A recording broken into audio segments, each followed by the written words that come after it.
TTN লাইভে সকলকে স্বাগত। দর্শক, আছে কক্সবাজার শহরের মৎস্য অবতরণ কেন্দ্রের যে মাছের পাইকারি বাজারে আমরা চলে এসেছি এবং আপনাদেরকে দেখানোর চেষ্টা করছি ছোট ছোট ডিঙ্গি নৌকা করে মাছ নিয়ে ফিরেছে জেলেরা এবং যে মাছগুলো ইতিমধ্যে পল্টনে তোলা হচ্ছে এবং ইলিশ, যে সকল ইলিশগুলো তারা ধরেছে সেগুলো আমরা একটু আগে আমরা দেখেছি এবং ইলিশগুলোর আকার প্রায় 7 থেকে 800 গ্রাম এবং 1000 গ্রামের উপরে ইলিশে ধরা পড়ছে। তবে তেমন বেশি সংখ্যক ইলিশ ধরা পড়ে, স্বল্প সংখ্যক ইলিশ নিয়ে ঘাটে ফিরছে জেলেরা এবং বাকি যে ট্রলার গুলো রয়েছে সে ট্রলার গুলো আমরা ইতিমধ্যে প্রস্তুতি গ্রহণ করছে ফিশিং করার উদ্দেশ্যে। আপনারা দেখতে পাচ্ছেন ডিঙ্গি নৌকাতে করে 2 ঝুড়ি ইলিশ ইতিমধ্যে তোলা হয়েছে। এগুলো এক ঝুড়িতে কত পিস ইলিশ থাকতে পারে? অর্থাৎ 50টি, তারা বলছে 50 করে 2 ঝুড়িতে 100টি ইলিশ ইতিমধ্যে ঝুড়ি করে তারা অবতরণ কেন্দ্রে যে পল্টনে নিয়ে যাচ্ছে। পাশাপাশি আমরা ডিঙ্গি নৌকার দিকে যদি তাকাই, ডিঙ্গি নৌকা থেকেও তারা ইলিশ নামানো হচ্ছে।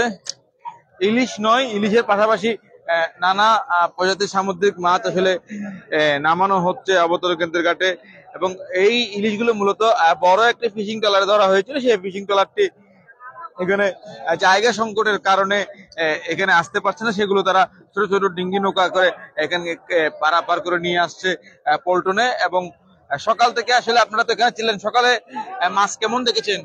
মাছটা অন্য দিন থেকে একটু কম আসবে। আচ্ছা, একটু কম। জি, আজকে একটু কম। সাগরের অবস্থাটা খুব খারাপ ছিল। ছোট নৌকা করে কেন মাছগুলো নিয়ে আসছে? ওইটা বড় বুট থেকে নিয়ে আসছে। বড় বুট থেকে নিয়ে আসছে। বড় বুট থেকে ছোট বুটে নিয়ে আসছে। আর মাছ ধরতে যাচ্ছে কিনা বুট এখন? এখন তো বন্ধ যাচ্ছে না, মনে হয় 2-1 দিন যাবে। ধন্যবাদ আপনাকে। দর্শক, কথা বলছিলাম আরেকজন।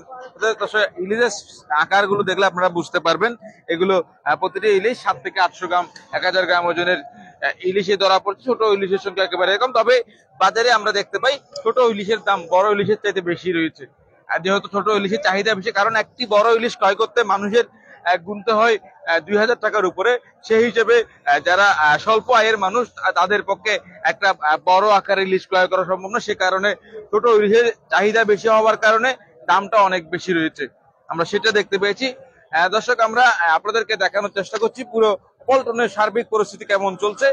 দেখতে পাচ্ছেন একটি ট্রলার আসছে আর একটি ট্রলার যাওয়ার প্রস্তুতি নিচ্ছে।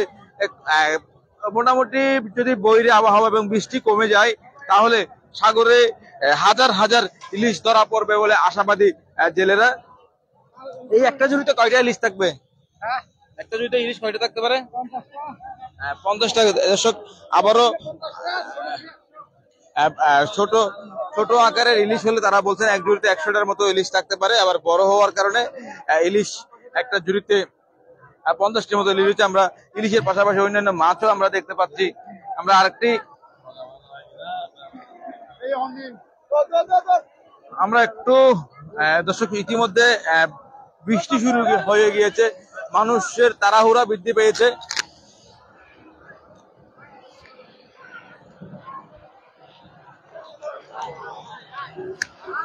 আমরা বৃষ্টিতে আসলে ভিজে ভিজে আপনাদেরকে দেখানোর চেষ্টা করছি অবতরণ কেন্দ্রের সার্বিক পরিস্থিতি কেমন চলছে, সেটি আমরা আপনাদেরকে দেখানোর চেষ্টা করছি।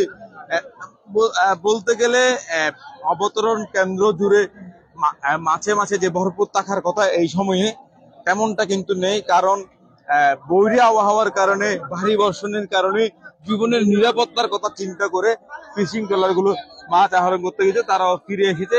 আমরা আপনাদেরকেও দেখানোর চেষ্টা করছি অবতরণ কেন্দ্রের সার্বিক পরিস্থিতি কেমন রয়েছে, সেটিও দেখানোর চেষ্টা করছি।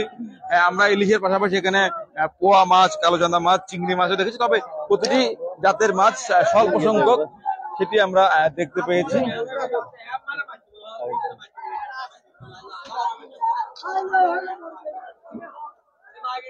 দর্শক, আমরা একটু জানতে চাই ইলিশের দাম কত করে বর্তমানে?